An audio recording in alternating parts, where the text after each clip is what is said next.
Folks, let's talk about China. We hear the official narratives, the carefully curated statistics.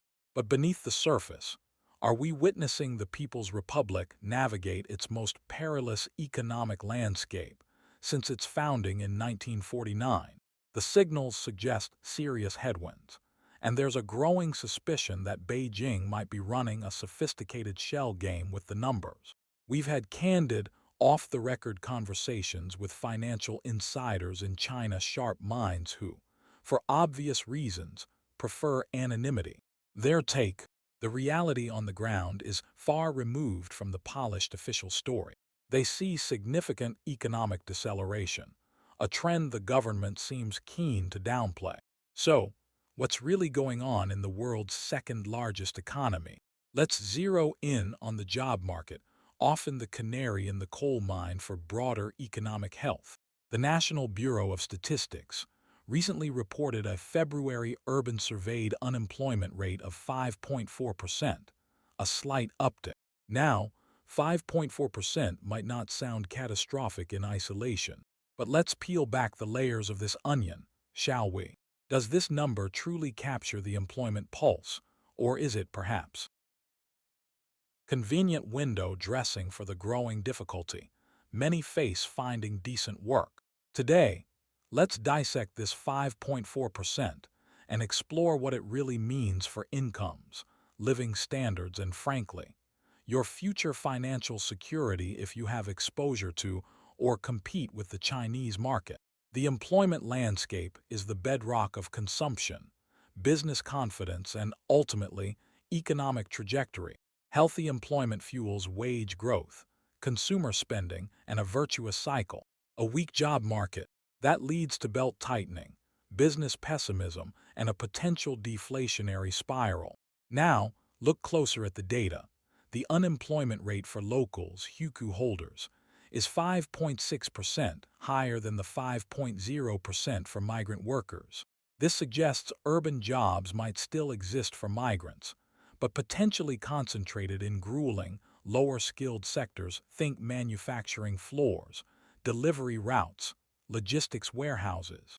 Perhaps more telling, the average weekly working hours hit 47.1.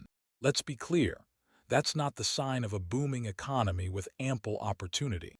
That suggests people are working longer, likely through overtime or juggling multiple gigs, just to maintain their income level. It screams underemployment and stagnant wage potential. So, behind that seemingly innocuous 5.4% hides a significant amount of hidden slack and job quality concerns. China boasts a massive labor force, 860 million of working age, over 470 million employed in urban areas. Why then does finding a good job feel like mission impossible for so many? Three core reasons. 1. Painful industrial metamorphosis. Old guard industries are contracting, while new sectors like AI and EVs are rising. But there's a massive skills gap. The workforce isn't retooling fast enough. 2. The graduate tsunami. A record-breaking 11.79 million college graduates are hitting the market in 2024. Problem is, many academic programs seem disconnected from real-world demand, creating a bottleneck of educated but potentially unemployable youth. Universities churning out degrees perhaps better suited for a different economic decade. 3. Sectoral bifurcation. Hotspots like renewables and AI might be hiring, but the traditional powerhouses manufacturing, real estate, and the once unstoppable tech giants are facing serious contraction and shedding workers. Layoff waves are becoming disturbingly common. This explains the pervasive employment anxiety, even if the headline unemployment number looks relatively contained. We might be looking at what economists call a deflationary job market. Let's break that down. A tight market means fewer jobs but rising wages as companies fight for talent. A deflationary market, however, is more insidious. Jobs are scarce. Wages stagnate or even fall. Companies demand more for less. Businesses lose confidence, slash investment, and resort to layoffs. The danger here: You might have a job, but forget about that raise. You might be lucky to keep your current salary, perhaps after a voluntary haircut. Finding a new job. Your options narrow dramatically, hindering career progression. And the corporate cost cutting. Expect more pink slips as companies tighten their belts further. The anecdotal evidence is piling up, and it's stark. Meituan, food delivery giant, reportedly hit hiring capacity in multiple cities.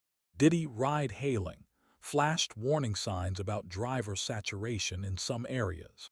Wage cuts are surfacing in certain blue-collar industry. Major property developers, bleeding staff. Big tech, once the engine of job creation, now known for significant downsizing. Even traditionally stable architectural and design firms are cutting back. This isn't isolated pain, it's systemic. From high-tech R&D hubs to basic manufacturing, the pressure is on. The sheer number of displaced workers flooding the market means even gig economy platforms like Meituan and Didi can no longer absorb the slack. Here's the crucial difference this time around, compared to the scares of 2008 or 2016. The absence of a clear, new growth engine.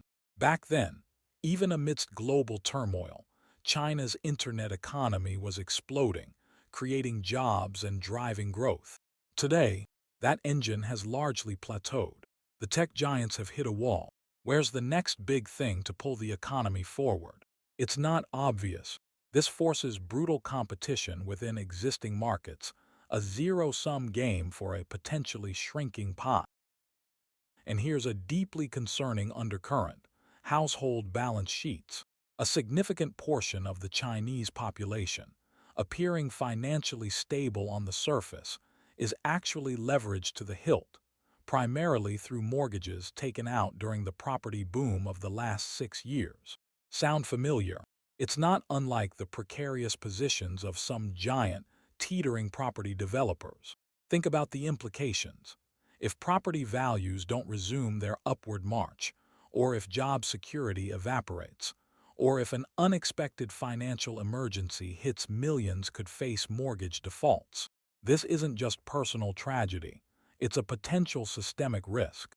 Widespread defaults could ripple through the financial system. So, when you put it all together, the decelerating growth, the potentially misleading employment figures masking deep structural issues, the lack of a new economic catalyst, and the dangerous levels of household debt, the picture becomes deeply sobering. We have to consider the possibility, seriously, that China is grappling with economic and social pressures, unlike anything it has faced since 1949. This isn't just an economic discussion. It's about geopolitical stability, global supply chains, and the lives of over 1 billion people. Ignoring these signals would be foolhardy. The tightrope walk is getting trickier, and the world is watching. Thank you